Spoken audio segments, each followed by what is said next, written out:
निर्मल नाम है निर्मल करे शरीर, और ज्ञान मंडलीक है चकवे ज्ञान कबीर। ऐसा निर्मल नाम है और निर्मल करे शरीर, और ज्ञान मंडलीक है और चकवे ज्ञान कबीर। एक ऐसा मंत्र है, ऐसा नाम है जो हमारे पाप कर्मों को समाप्त करके हमारे शरीर को, आत्मा को, सूक्ष्म शरीर को निर्मल कर देता है। अन्य ज्ञान जो आज तक आप सुना करते थे, वेदों का, गीता जी का, कुरान और पुराण का, ये एक मंडलीक है। मंडलीक माने अक्षेत्रीय ज्ञान है, ये कुछ सीमित ज्ञान है। और चकवे ज्ञान कबीर, चक्रवर्ती ऑल राउंड ज्ञान जो है वो परमेश्वर कबीर जी द्वारा दिया गया अध्यात्म ज्ञान है। ऐसा निर्मल नाम है ये निर्मल करे शरीर, और ज्ञान मंडलीक है, मंडलीक डिविजनल, और चकवे ज्ञान कबीर। कबीर परमेश्वर जी द्वारा दिया गया वो सच्चिदानंद घन ब्रह्म की वाणी में, कबीर वाणी में जो ज्ञान है वो चक्रवर्ती ज्ञान है, ऑल राउंड ज्ञान है और ऑल ज्ञान है। जैसे गीता जी अध्याय नंबर 4 के श्लोक नंबर 32 में कहा है कि जो 25 से लेकर 31 तक साधनाओं का जो वर्णन किया गया है, इससे भी और अन्य साधनाएं विशेष विस्तार के साथ सच्चिदानंद घन ब्रह्म की वाणी में, ब्रह्मणे मुखे सच्चिदानंद घन ब्रह्म की वाणी में विस्तार से कही गई है। और उनको तू कर्मों से यानी काम करते करते, हठ योग नहीं, अपनी क्रियाओं से करने से वो सफल होती हैं, संपन्न होती हैं, और फिर वो सभी कर्मों से मुक्त हो जाता है। उस ज्ञान को जो सच्चिदानंद घन ब्रह्म की वाणी में है, चौथे अध्याय के 34वें श्लोक में कहा कि उस ज्ञान को तू तत्वदर्शी संतों के पास जाकर समझ, उनसे सुन।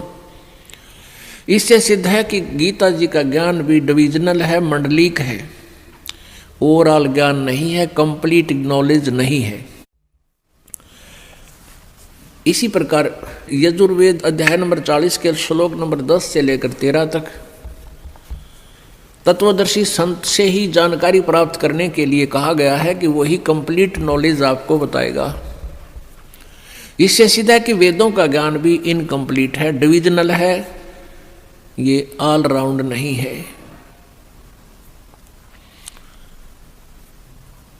पुण्यात्माओं, परमेश्वर कबीर वो पूर्ण परमात्मा है जिसके विषय में चारों वेद भी गुणगान करते हैं, उनकी लीलाओं का विस्तार से विवरण देते हैं।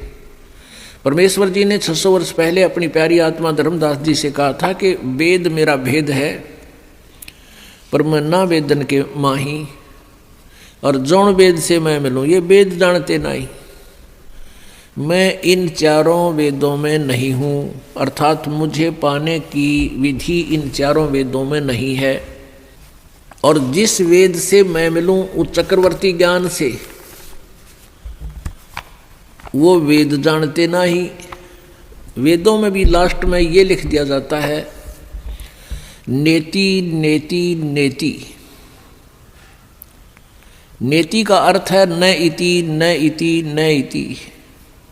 इति माने अंत, कि हमने जो वर्णन कर दिया उस परम पिता परमेश्वर का, वो इतना ही नहीं है, वो और भी है। उसके विषय में तत्वदर्शी संतों से ही पूछो, वो बताएंगे। तो यहाँ उसके विषय में बताया है कि ऐसा निर्मल नाम है, निर्मल करे शरीर, और ज्ञान मंडलीक है ये चकवे ज्ञान कबीर। जैसे अभी बताया, कोट गऊ जय दान दे, कोट जग जो नारे, और कोट गज कर दाने, गज माने हाथी, और कोटि अश्व विपरों दिए, मिटे न खेचा ताने। यानी जो साधनाएं, जो क्रियाएं आप जी कर रहे हो, इससे जन्म और मृत्यु का ये दीर्घ रोग नहीं समाप्त हो सकता। जैसे गौ दान देते हैं किसी ब्राह्मण गुरु को, तो उससे क्या लाभ होगा? मोक्ष नहीं, दान का फल अलग से मिलता है। जब तक आप जी को यथार्थ नाम, सतनाम, सच्चा नाम और सार नाम नहीं मिलेगा, आपका ये जन्म मृत्यु का रोग नहीं समाप्त होगा। जैसे पांचों यज्ञ भी करते हैं लेकिन इकट्ठी नहीं करते, वो उनको ज्ञान नहीं है। एक यज्ञ है धर्म की, दूसरी यज्ञ है ध्यान, तीसरी यज्ञ हवन की, चौथी यज्ञ प्रणाम और पांचवी यज्ञ है ज्ञान की। इनमें से कोई तो धर्म यज्ञ करता है, जैसे किसी का लड़का हो गया गणेश जन्म में और गांव जमा दिया, हो गया धर्म भंडारा। कोई केवल हवन यज्ञ ही करता है, स्वाहा स्वाहा, बस हो गया, होगी भक्ति। और कोई मेडिटेशन लगाता है सुबह शाम, परमात्मा कहते हैं झूठा ज्ञान। और ध्यान कहाँ लाओ? थारा ज्ञान न नकली है, फिर ध्यान क्या पे लगा रहे हो तुम? ये वाद विदा चतुराई, ये तो दुनिया को मूर्ख बना रहे हो तुम। और यदि ध्यान अभ्यास करते हैं हठ योग से तो वो तप बन जाता है, तप से राज्य प्राप्त होता है। राज्य प्राप्त करके ये प्राणी निरे पाप इकट्ठे करता है, अगले जन्म में वो फिर 83 लाख योनियों में और नरक में दुख उठाता है। कहते हैं शास्त्रों में लिखा कि तपेश्वरी सो राजेश्वरी। तपेश्वर यानी जो घना तप करता है वो ज़्यादा समय तक राज्य करता है, और तपेश्वरी सो राजेश्वरी, राजेश्वरी सो नरकेश्वरी। और जितना घना राज करेगा वो घने दिनों तक, ज़्यादा दिनों तक नरक में ठोका जाएगा, उतना ही ज़्यादा उसका नरक तैयार होगा। किन राजाओं का जो भगवान से डरने वाले नहीं, यथार्थ भक्ति नहीं करते। यदि भगवान से डरने वाला राजा हो और सत साधना करे और फिर वो अपने राजकाज में किसी को सतावा नहीं, दंड नाजायज दे नहीं, तो उस राजा पे भार नहीं बनता, क्योंकि वो भगवान से डरने वाला होता है, वो अन्याय अत्याचार नहीं कर सकता।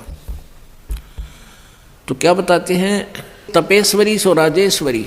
तपेश्वर माने जो घना तप करने वाला, सबसे मुखिया, उतना ही ज़्यादा शासन करेगा, उतना ही ज़्यादा उसको राज्य होगा। और जितना राजेश्वरी जो घना राज करेगा उतना ही नरकेश्वरी, वो नरक में जाएगा।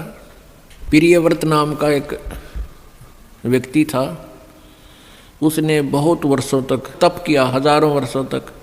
सदग्रंथों में लिखा उसने 11 अरब वर्ष तक तप किया, और फिर 11 अरब वर्ष तक ही उसको राज्य मिला। आप इस चक्कर में ना पड़ियो कि अभी 11 अरब वर्ष तक कैसे जीव आदमी। ये परमात्मा का जो अध्यात्म ज्ञान है, ये जीव की पहुंच से बाहर है। आप ये सोच ले कि उसने काफ़ी वर्षों तक राज किया, तप किया, फिर तप से उतने वर्षों तक राज किया, तो फिर उसको यम के दूत आए लेने के लिए, पार्षद आए लेने के लिए कहा कि प्रियव्रत चलो तेरा समय पूरा हो गया। अब वो राजा कहता है कि पार्षदों मुझे कुछ समय और जीने दो, कुछ समय और रहने दो, मुझे कुछ श्वास और ले लेने दो। देवदूतों ने कहा कि खबरदार, जब और एक भी सांस लिया तो तेरे लिए अलाउड नहीं रहा। उसी समय शरीर से खींच लिया, बाहर निकाल लिया और लेकर चल पड़े। धर्मराज के दरबार में जाकर धर्मराज ने पूछा कि भाई कुछ कमा के लाया कि खाली आया। वहाँ जाकर प्रियव्रत को पता लग गया था कि मनुष्य जीवन जिस उद्देश्य से मिला था वो काम बना को नहीं। कहने लगा जी खाली आया और कहा मुझे कुछ समय और दे दो, मैं भक्ति करूँगा, बकवाद नहीं करूँगा। अब धर्मराज ने कहा भाई मैं तो सत का राज करूँ हूँ, जिसा जिसने किया उसा फल देता हूँ, मैं ना घटा सकूँ ना बढ़ा सकूँ, ना तो फिर दोबारा मनुष्य जीवन नहीं दे सकता। तने 11 अरब वर्ष तक तप कराया था, इतना इतना राज कर लिया। और ये जो भक्ति करनी थी इसमें कोई सांस भगवान के नाम पर तने लाया को नहीं। अब नरक में जा बेटा। ठोक दिया ठाके, वहां कोई ना सुनता। एक तपस्वी था, उसने एक शिला पर बैठकर, पत्थर पर बैठकर काफी वर्षों तक तप किया। तप करके जब वो वापस दरबार में आया तो न्यायाधीश ने पूछा, उस धर्मराज ने पूछा, धर्मराय ने पूछा कि भाई तपस्वी, अदल करूं कि फजल करूं? अदल मीन न्याय और फजल मीन रहम। तो तपस्वी ने कहा कि मैं न्याय चाहूंगा, कि मैंने तो तप कराया है डट के। कहने लगा न्याय करो। धर्मराज ने पूछा कि तूने जो तप किया था किस चीज के ऊपर बैठकर किया था? कि शिला पर। वो शिला तेरी है या मेरी? धर्मराज ने पूछा, जिस शिला पर बैठकर तूने तप किया था वो तेरी है या मेरी? अब न्यू कह मेरी है तो लिया क्यों नहीं ठा के सिर पे? ने बोला ना, आपकी है। अब मेरी शिला पर तूने बैठकर तप किया, अब बेटा उसका तू मुझे फल दे, उसका तू फल भोग। उसका प्रतिफल क्या? कि उस शिला को इतने ही वर्षों तक सिर पर रख ले। ये है मेरा न्याय। जैसा कर्म वैसा भरण, जैसा करेगा वैसा ही भरेगा। अब उसको सिर पर धर ले और जा सर्प की योनि धार, और इतने वर्षों तक सर्प बनकर उस शिला के नीचे रह। मेरा यो न्याय हो जाएगा, अदल हो गया तुझा। इतना कहते ही फेंक दिया ठाकर, सर्प बन गया और इतने वर्षों तक उस शिला के नीचे वो तपस्वी रहा। उसके बाद उसको तप का फल भी, राज्य भी दिया जाएगा और फिर वो नरक में ठोका जाएगा। तो क्या बताते हैं? कोटि कूप तीर्थ खने, कोटि गऊ जो दान दे, कोटि यज्ञ जो नारे। और कोट कूप तीर्थ खने, या मिटे नहीं जम मारे। गगन मंडल में रहत है अविनाशी आप अलेख, जुगन जुगन सत्संग है वो दर दर खेल बेख। वो परमात्मा नाना प्रकार के रूप बनाकर पृथ्वी पर आते रहते हैं, वैसे वो सतलोक में ऊपर गगन मंडल में रहता है वो भगवान।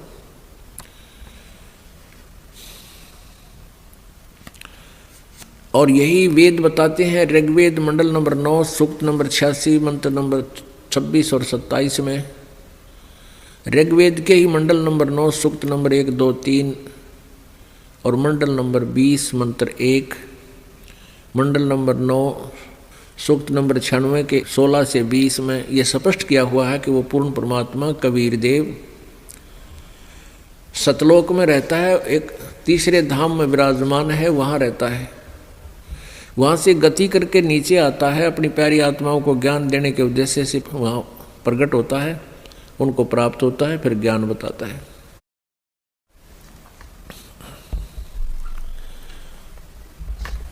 और यही परमात्मा, यही गरीबदास जी ने आंखों देखा कबीर परमेश्वर का ज्ञान वर्णन किया है। गरीब गगन मंडल में रहत है अविनाशी आप अलेख, और जुगन जुगन सत्संग है वो धर धर खेल बेख। प्रत्येक युग में परमात्मा आते हैं और नाना प्रकार के रूप बना के वो अपनी प्यारी आत्माओं को मिलते हैं और यथार्थ ज्ञान बताते हैं। निज नाम बिना निपजय नहीं, जप तप कर है कोटे, 184 त्यार है के मुंड मुंडाया गोटे।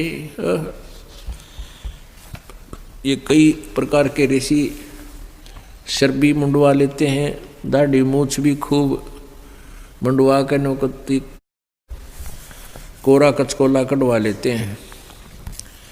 परमात्मा कहते हैं भक्ति बिना बात ना बने, इस ऊपर के दिखावे से, आडंबर से कोई लाभ नहीं। निज नाम बिना निपजय नहीं, निपजना माने कोई भी फल प्राप्ति नहीं होगी। चाहे जप तप कर हैं कोट, नकली नामों के जप और हठ योग से करोड़ों बार कर लो। 184 तैयार है, ये 84 लाख योनियों के दंड तुम्हें तैयार हैं। और के मूड मुड़ा लिया गोटे। गरीब ऐसा सतगुरु से ये जो सतनाम दरडावे, बर्मी गुरुआ मत मिलो जो मूल भी गंवावे। ऐसा सतगुरु मिला जो सतनाम पर दृढ़ करे कि यही भक्ति है और भक्ति नहीं करना। और ये भरमी गुरुआ ना मिलो जो आपके मूल जीवन को, मनुष्य जीवन को बर्बाद करवाता है। गरीब पंडित कोटि अनंत हैं, ये वक्ता कोटि अनंत, श्रोता कोटि अनंत हैं, पर बिरले साधु संत।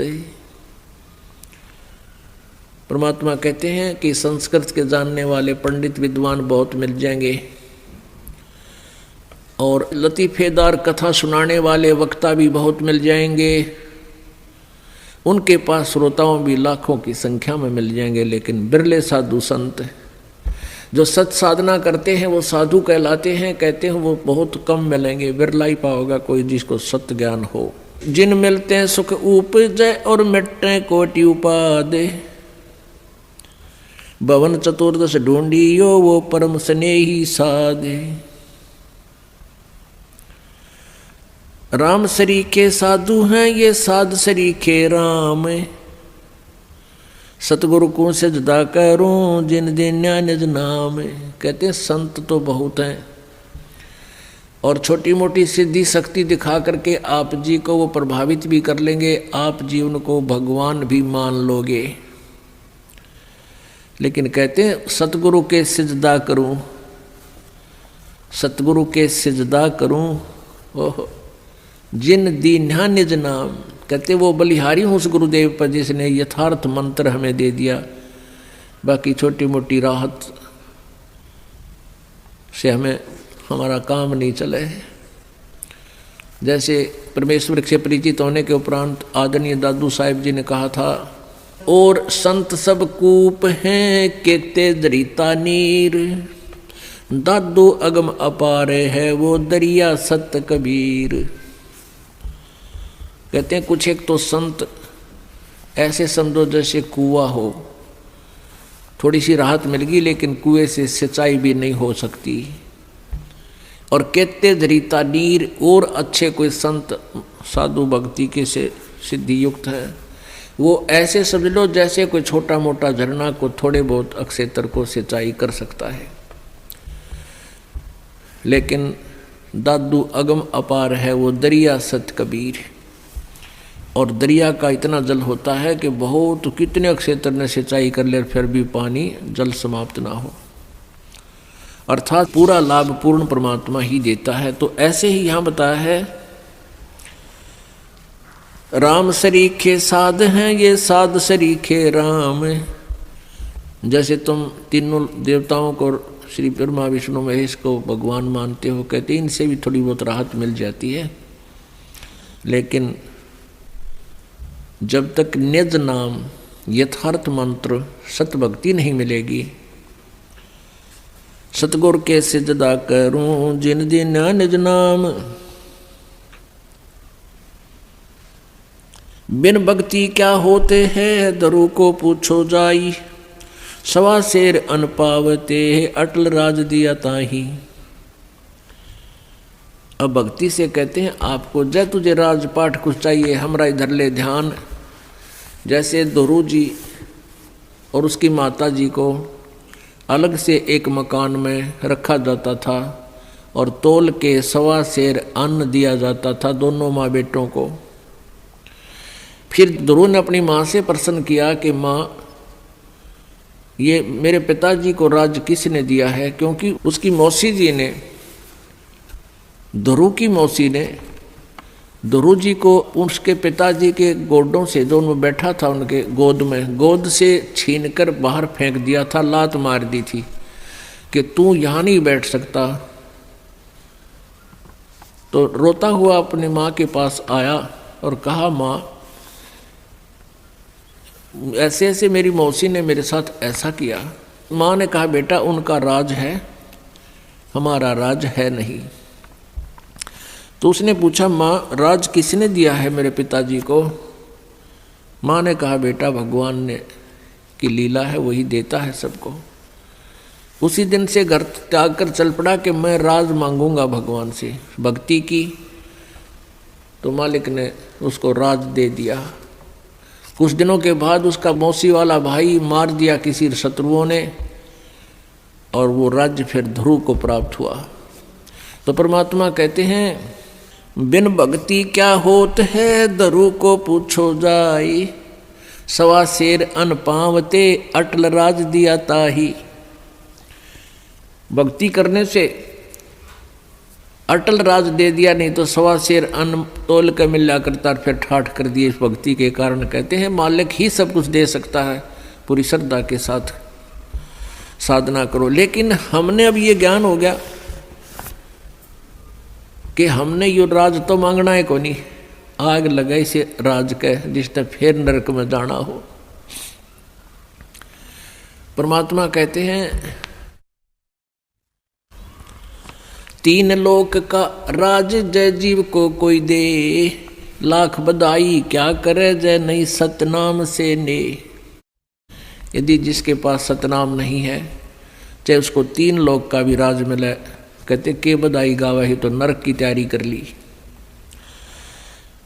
बिन भक्ति क्या होत है, भावे काशी क्रोत ले, मिटे नहीं मन वासना बहुविध भ्रम संदेह।